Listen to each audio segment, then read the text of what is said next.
Affiliation கமிட்டில இருந்து பேசுறேங்க. ஒரு நிமிஷம் இருங்க. பூமி, பூமி,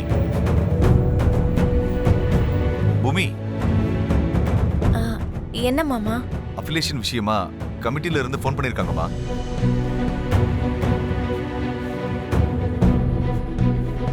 ஹலோ மேடம், நீங்க போட்டிருந்த அஃபிலியேஷன் அப்ளிகேஷன் ஸ்க்ரூட்டினிக்கு போயிடுச்சுங்க.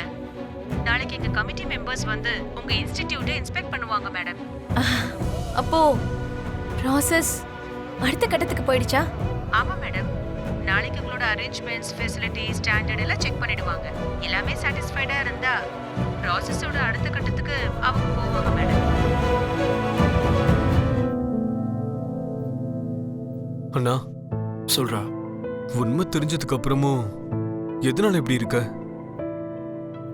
நீ கோவமா இருந்தா உன் கண்ணுல கோவம் தான் தெரியும்னா, ஆனா உன் கண்ணுல கவலை தான் தெரியுதுண்ணா. பூமி தப்பு செய்யலன்னு உன் மனசுக்கு தெரியும்னு உன் கண்ணே சொல்லுதுண்ணா.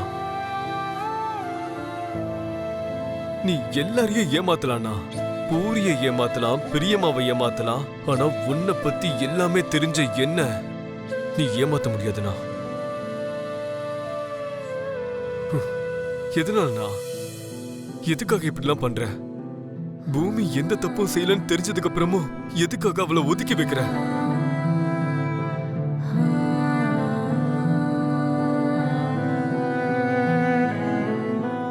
எதுக்கு நான் இப்படி பண்ணிட்டு இருக்க? பூமிக்காக தான்டா. பூமிக்காகவா? ஆமாண்டா. பூமி சந்தோஷமா இருக்கணும்னா நான் அவளோட வாழ்க்கையில இருக்க கூடாதுடா. என்னன்னா பேசிட்டு இருக்க? இன்னைக்கு உன் கல்யாணம் ஃபிக்ஸ் ஆனது தெரிஞ்சு எவ்வளவு அழுதா தெரியுமா? அம்மா உண்மையை சொன்னதுக்கு அப்புறம் நீ அவளுக்காக வருவேன்னு பைத்தியம் மாதிரி காத்துட்டு இருந்தானா? மேடம், மேடம், சுனந்தா தேவி மேடம், இங்க இருக்கீங்களா? உங்களை பாக்குறதுக்காக தான் வந்த மேடம். எனக்கு இன்னைக்கு ரொம்ப ரொம்ப சந்தோஷமா இருக்கு மேடம். என் அம்மா பல வருஷமா கண்ட கனவு நாளைக்கு நிறைவேற போகுது. அதுவும் உங்களோட ஒத்துழைப்பால. நான் இப்ப உங்ககிட்ட சப்போர்ட் கேட்கலாம் வரல, உங்ககிட்ட ஆசீர்வாதம் வாங்கிட்டு போக வந்தேன்.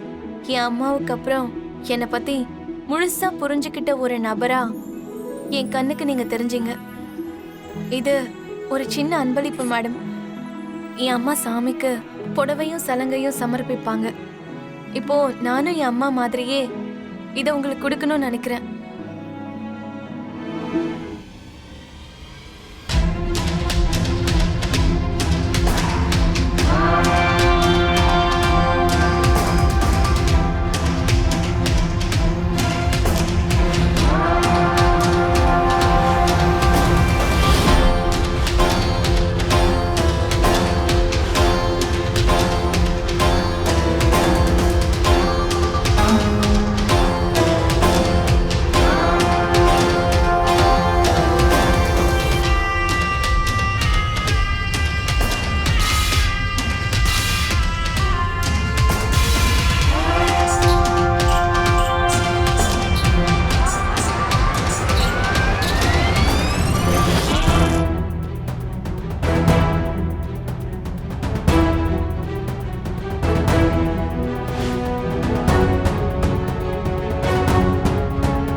அம்மாவுடைய சலங்கைய கட்டிக்கிட்டு நாட்டியமாடி ஜெயிச்சு பேரும் புகழும் சம்பாதிக்கணும்னு ஆசீர்வாதம் வாங்கிட்டு போலான்னு வந்தியா? உன்னை ஆசீர்வாதம் பண்ணி உன்னுடைய வெற்றிய தொடங்கி வைக்கணுமா? உன் லட்சியத்தை ஆசீர்வதிக்கிற சுனந்தா தேவி, உன் பக்கம் சப்போர்ட்டா இருந்த சுனந்தா தேவி, என்னுடைய எதிரியான சுனந்தா தேவி இல்ல, வரமாட்டா. வராத மாதிரி பண்ணிட்டேன்.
அமெரிக்காவில் நடக்கிற இந்த ப்ரோக்ராமை நீங்கள் கேன்சல் பண்ணிட்டீங்களாமே? அது ரொம்ப பெரிய ஈவெண்ட் மேடம். இண்டஸ்ட்ரீஸ்லேருந்து, பாலிடிக்ஸ்லேருந்து, பிஸ்னஸ் பீப்புள், பெரிய விஐபிலாம் வர ஈவெண்ட் மேடம் அது. நோ ப்ராப்ளம், போஸ்ட்போன் பண்ணு. மேடம், நான் வந்து இப்படி கேட்குறதுக்கு மன்னிச்சிருங்க மேடம். முதல் தடவை இவ்வளோ பெரிய ஈவெண்ட்டை கேன்சல் பண்ணுறீங்க, அது எதுக்குன்னு தெரிஞ்சுக்கலாமா? மறுபடியும் 20 வருஷத்துக்கு அப்புறமா நான் போக வேண்டிய அவசியம் வந்திருக்கு. ஆனால் மேடம், ஆமா, நான் கண்டிப்பா போய் தான் ஆகணும்.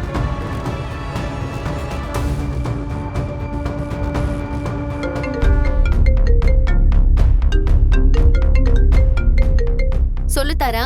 Thank you aunty, thank you so much. நீங்க மட்டும் என்ன மோட்டிவேட் பண்ணாம இருந்திருந்தீங்கன்னா இது எதுவுமே நடந்திருக்காதா ஆண்டி? அன்னைக்கு நான் செத்துருவேன்னு மிரட்டினதுனால தான் ககன் கல்யாணத்துக்கு ஒத்துக்கிட்டாரு. இப்போ முகூர்த்த தேதியும் குறிச்சாச்சு. அடுத்த 2 நாள்ல கல்யாணமும் நடந்து முடிஞ்சிரும். கங்க்ராச்சுலேஷன்ஸ் தாரா, ஒரு வழியா நீ நினைச்சதை சாதிச்சிட்ட. இது எல்லாத்துக்குமே காரணம் உன் மம்மி தான். ஆண்டி, நீங்க செஞ்ச இந்த உதவி என் வாழ்க்கை முழுக்க நான் மறக்க மாட்டேன் ஆண்டி.